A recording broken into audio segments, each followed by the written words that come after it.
Everyone and welcome to our channel Saraswati study rank.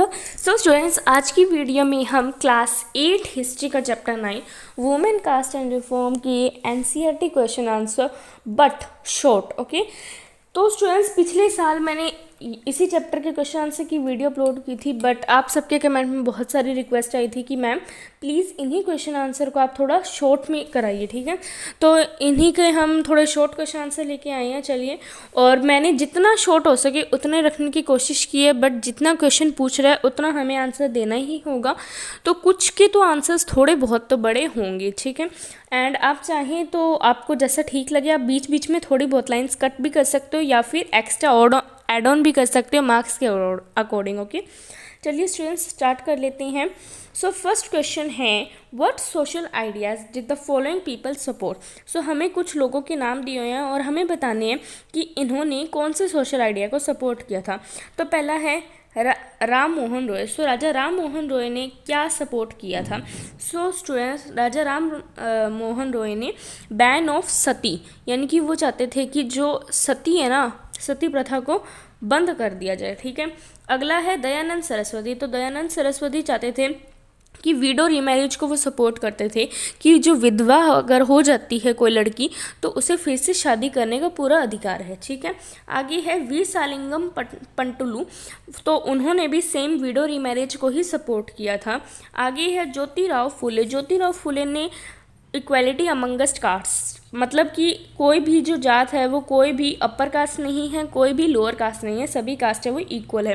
Then next है पंडित रामाबाई ने women's education की, लड़कियों को भी पढ़ने का मौका देना चाहना चाहिए, ये सपोर्ट किया था। देन आगे पैरियर इक्वालिटी फॉर अनटचेबल्स। पहले के टाइम में अनटचेबल्स होते थे, छुआछूत जो कहते थे, उसमें क्या कुछ लोगों को अनटचेबल्स कंसीडर किया जाता था, उनकी इक्वालिटी के लिए वो सपोर्ट करते थे। आगे है मुमताज़ अली, उन्होंने भी वुमेन्स एजुकेशन को ही सपोर्ट किया। And then lastly Ishwar Chandra Vidyasagar ने विडो रीमैरिज को सपोर्ट किया था। चलिए क्वेश्चन नंबर 2 ट्रू फॉल्स देख लेते हैं जल्दी से। सो यहाँ पर नंबरिंग स्टूडेंट थोड़ी सी रह गई है तो उसे हम सही कर देते हैं। ठीक है, तो ये है पहला, ये है दूसरा, ठीक है, ये है तीसरा और ये चौथा। ठीक है स्टूडेंट्स, चलिए थोड़ा सा सही कर लिया हमने। स्टार्ट करते हैं। सो स्टूडेंट्स, जो पहला है वो है when British capture Bengal they frame many new laws to regulate the rules regarding marriage, adoption, inheritance of property, social etcetera.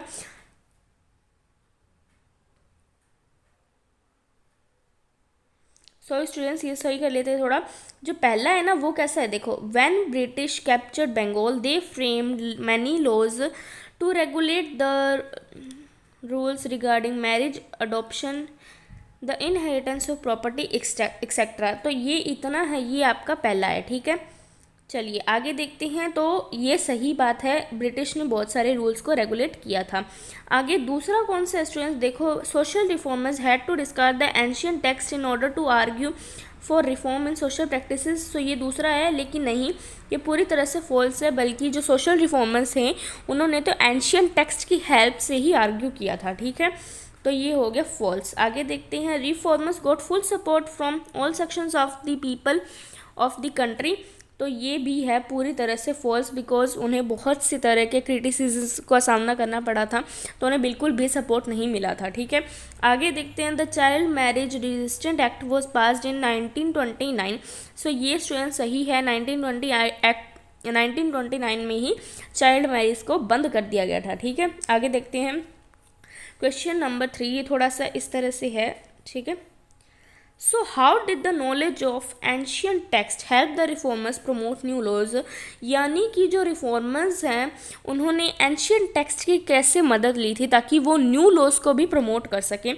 तो ये देखो स्टूडेंट्स, द सोशल रिफॉर्मर्स, ऐसे सोशल रिफॉर्मर्स जो कि well versed in Sanskrit, Persian and several Indian and other European languages.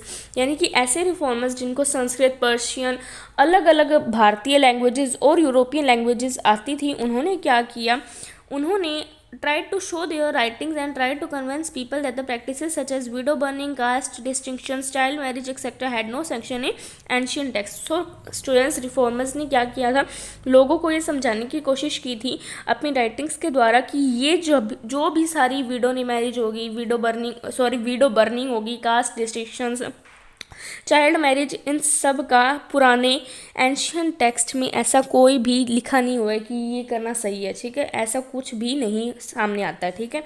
आगे fourth देखते हैं। So what were the different reasons people had for not sending girls to school. So पुराने times में लोगों के पास क्या क्या कारण थे जिस वजह से वो लड़कियों को स्कूल नहीं भेजना चाहते थे। So the different reasons people had for not sending girls to school were they fear that schools would take away girls from home, this would prevent them from doing their household chores। तो उन्हें लगता था कि जो schools हैं ना वो लड़कियों को घर से दूर कर देंगे और इससे वो घर के काम करने से बच जाएंगी, ठीक है। आगे देखते हैं। Many people felt that sending girls through public places in order to reach school would have a corrupting influence on them.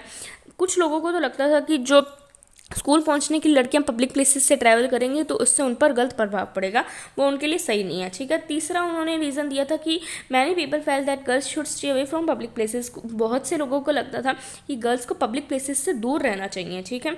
तो ये उन्होंने अपनी तरफ से आर्ग्यू दिए थे, बट वो सभी गलत हैं, ओके। आगे देखते हैं question number 5। Why were Krishna missionaries attacked by many people in the country? Would some people have supported them too? If so, for what reasons? तो हमें बताना है कि कंट्री में कृष्ण मिशनरीज जो आए थे उन पर लोगों ने अटैक क्यों किया था और कुछ लोगों ने उनका सपोर्ट भी किया था, तो वो क्यों किया था, किस रीज़न से किया था। तो जो कृष्ण मिशनरीज हैं वो कंट्री में अटैक किए गए थे बहुत लोगों द्वारा, क्योंकि लोगों को लगता था कि वो क्या करने वाले हैं, हिंदू को, जो लोग हिंदू हैं उनको क्रिश्चियन में कन्वर्ट कर देंगे, ओके। वो मनी पावर को यूज़ करेंगे और वो जो भी गरीब हैं या फिर ट्राइबल पीपल हैं उन्हें हिंदुइज़्म से क्रिश्चियनिटी में कन्वर्ट कर देंगे, ठीक है। इसीलिए लोगों को लगता था, भारतीयों को लगता था कि ये तो हमारा धर्म है, वो ख़राब कर देंगे, इसीलिए उन पर अटैक किया जाता था भारतीयों द्वारा कृष्ण मिशनरीज पर, ओके। हाँ, कुछ लोगों ने उनका सपोर्ट भी किया था, बिकॉज उन्हें लगता था, कुछ लोगों को जिन्होंने उनको सपोर्ट किया, कि इससे क्या होगा, इकोनॉमिकल कंडीशन है वो अच्छी हो सकती है और उससे क्या होगा, पुअर और ट्राइबल्स को भी एजुकेशन मिल जाएगी कृष्ण मिशनरीज से, ठीक है। आगे देखते हैं question number 6। In the British period what were new opportunities opened up for the people from caste that were regarded as low. तो ब्रिटिश पीरियड में जो भी लोगों को सो कॉल्ड लोअर कास्ट जो लोग थे उनके पास क्या क्या अपॉर्चुनिटीज़ आई थी, ठीक है। तो पहले देखते हैं। With the expansion of cities new demands for labour were created, drains had to be dug, roads were laid, building constructed and cities cleaned. If required it required coolies, diggers, carriers, bricklayers, sweepers, rickshaw pullers etcetera. तो क्या क्या हुआ था, जैसे जैसे cities का expansion हो रहा था ना, तो लेबर की डिमांड है वो भी बढ़ रही थी। क्या था, गड्ढे खोदने थे, रोड्स भी बिछाई जाने वाली थी, बिल्डिंग्स भी नई नई बन रही थी जैसे जैसे सिटीज़ की डेवलपमेंट हो रही थी, जो सिटीज़ हैं उन्हें भी साफ़ सफाई करनी थी उनकी भी, तो इसके लिए कूली, डिगर्स, कैरियर्स, बहुत से लोगों की ज़रूरत थी। इसीलिए क्या हुआ, जो गाँवों में जो सो कॉल्ड लोअर कास्ट लोग रहते थे वो अपने गाँवों को छोड़ के वो सिटीज़ में काम करने चले गए थे, okay. This labour came from people belonging to the so called lower caste, they left the villages and small towns and shifted to the cities to get work. काम उन्हें मिल पाए, इसीलिए जो सो कॉल्ड लोअर कास्ट थे उन्होंने गाँवों को छोड़कर शहरों में शिफ्ट हो गए थे वो। People have went to work in different places like Assam, Mauritius and Indonesia, यहाँ पर लोग काम करने गए थे। ऑल्दो ये इजी नहीं था ताकि न्यू लोकेशंस पे काम करना, बट जो पुअर लोग थे, जो गरीब लोग थे, उन्होंने उसे अपॉर्चुनिटी की तरह लिया ताकि वो जो अपर कास्ट उन पर जो अत्याचार करते थे ना वो उनसे बच पाए, ठीक है। आगे देख लेते हैं हम। क्वेश्चन नंबर 7 है, how did Jyoti Rao the reformers justify their criticism of caste inequality in society. तो ज्योतिराव फुले जो कि एक रिफॉर्मर थे, उन्होंने कास्ट इनइक्वालिटी जो थी सोसाइटी में, जो कास्ट इनइक्वालिटी थी, अपर कास्ट और लोअर कास्ट, उसको कैसे क्रिटिसाइज़ किया था, उसे कैसे गलत ठहराया था।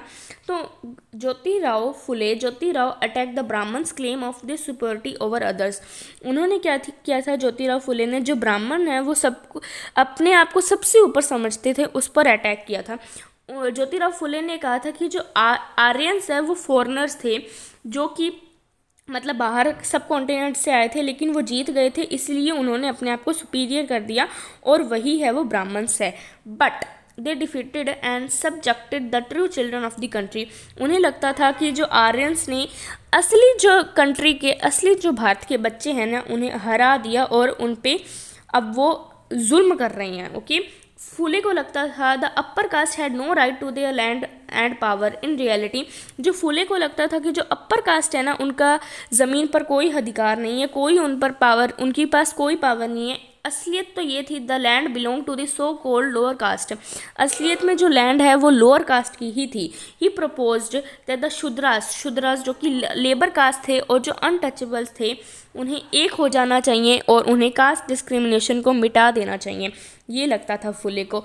अब ज्योतिराव फुले ने एक एसोसिएशन भी बनाई थी जो कि कास्ट इक्वलिटी के लिए थी, जिसका नाम बहुत इंपॉर्टेंट है, इसे याद कर लीजिए स्टूडेंट, सत्य शोधक समाज। सत्य शोधक समाज, ओके, इट्स वेरी इंपॉर्टेंट, सत्य शोधक समाज। ओके, आगे देखते हैं हमारे पास क्वेश्चन नंबर 8 क्या है। So why did Phule dedicate his book Gulamgiri to the American movement to free slaves. So Jyotirao Phule ने एक अपनी बुक लिखी थी गुलामगिरी, लेकिन उन्होंने उसे अमेरिकन मूवमेंट हुआ था जो ब्लैक्स एंड वाइट के बीच में जो डिस्क्रिमिनेशन मिटाने के लिए जो हुआ था वो, और उस मतलब उसको क्यों फ्री स्लेव्स, यानी कि क्या होता है स्टूडेंट, अमेरिका में ना गुलाम बनाया जाता था ब्लैक्स को, उसके लिए उन्होंने अपनी बुक गुलामगिरी को डेडिकेट की थी। ओके, देखते हैं students. So in 1873 Phule wrote a book name Gulamgiri meaning slavery. सो 1873 में ज्योतिराव फुले ने एक बुक लिखी थी जिसका नाम था गुलामगिरी। उन्होंने ही dedicated to all those Americans of the America civil war who fought for the abolition of slavery. उन्होंने ये बुक उन सभी लोगों को डेडिकेट कर दी, उन सभी अमेरिकन्स को डेडिकेट कर दी जिन्होंने स्लेवरी जो गुलामी थी उसको बंद कराने के लिए लड़ाई की थी। Okay, he tried to establish a link between the conditions of lower caste in India and black slaves in America. तो इस बुक को वो डेडिकेट करके एक लिंक इस्टेब्लिश करना चाहते थे कि जैसे लो कास्ट इन इंडिया में जैसे लो कास्ट की जो कंडीशन है वही ब्लैक स्लेव्स की थी अमेरिका में। ठीक है, आगे देख लेते हैं हमारे पास क्वेश्चन नंबर 9 है। So what did Ambedkar want to achieve through the temple entry movement. So जो डॉक्टर अम्बेडकर थे वो टेम्पल एंट्री मूवमेंट से क्या अचीव करना चाहते थे। सो जो अम्बेडकर है ना वो एक महार फैमिली में बोर्न हुए थे। In childhood he experienced various forms of caste prejudices in everyday life. बचपन में जो डॉक्टर अम्बेडकर ने बहुत तरह के भेदभाव को सहन किया था, जैसे कि उन्हें ना स्कूल में अलग बिठाया जाता था, उन्हें पानी नहीं पीने दिया जाता था नॉर्मल वाटर टैंक से, और भी बहुत कुछ। So doctor Ambedkar led 3 such movements for temple entry. वो क्या करते थे, जैसे कि ना दलित्स को टेम्पल में एंट्री नहीं थी, लेकिन फिर भी वो टेम्पल में एंट्री करते थे। और क्या करते थे, बिटवीन ऐसे उन्होंने 3 टेम्पल एंट्री मूवमेंट किए थे 1927 से लेकर 1935 तक। ठीक है स्टूडेंट्स, 1927 से 1935 तक उनका एम क्या था, to make everyone see the power of caste prejudices within society. तो वो अपनी पावर दिखाना चाहते थे। ठीक है, आगे देखते हैं। Why were Jyotirao Phule and Ramaswamy Naicker critical of the national movement. Did their criticism help the national struggle in any way. So Jyotirao Phule और जो रामास्वामी नायकर हैं उन्होंने नेशनल मूवमेंट को क्रिटिसाइज क्यों किया था, वो क्रिटिकल क्यों थे, वो उनको सपोर्ट क्यों नहीं करते थे, क्या इससे नेशनल स्ट्रगल को कोई हेल्प मिली थी। तो देखते हैं।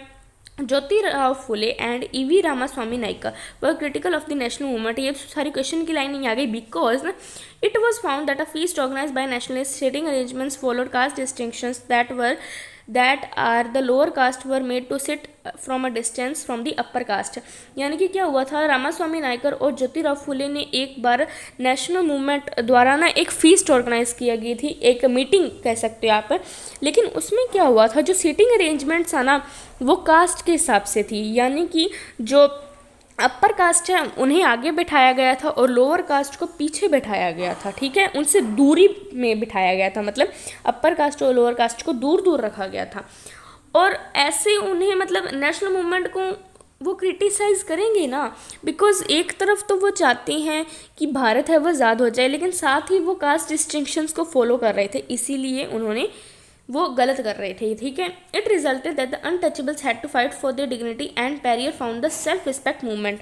सो इससे क्या हुआ था कि जो अनटचेबल्स हैं उन्होंने अपने स्वाभिमान के लिए फ़ाइट की थी, और जो पैरियर थे उन्होंने एक सेल्फ रिस्पेक्ट मूवमेंट भी फाउंड की थी, स्टार्ट की थी, ठीक है स्टूडेंट्स। तो ये थे आपके क्वेश्चन आंसर। मैंने इन्हें काफ़ी शॉर्ट रखने की कोशिश की है, बाकी थोड़े बहुत तो लॉन्ग हो ही जाते हैं, हिस्ट्री है, ठीक है स्टूडेंट्स। तो और वीडियो में अगर थोड़ी बहुत कोई भी प्रॉब्लम हो तो प्लीज़ माफ़ करना। एंड स्टूडेंट्स आज की वीडियो के लिए बस इतना ही। आपको और कौन कौन सी वीडियो देखनी है ना, मुझे कमेंट सेक्शन में बता देना। मैं कोई भी क्लास की, कोई भी सब्जेक्ट की कोई भी वीडियो आपके सामने अपलोड करके रख दूँगी जी, ठीक है स्टूडेंट्स। तो आज की वीडियो के लिए बस इतना ही। मैं मिलती हूँ आपसे इसके नेक्स्ट वीडियो में, तब तक के लिए बाय गाइस।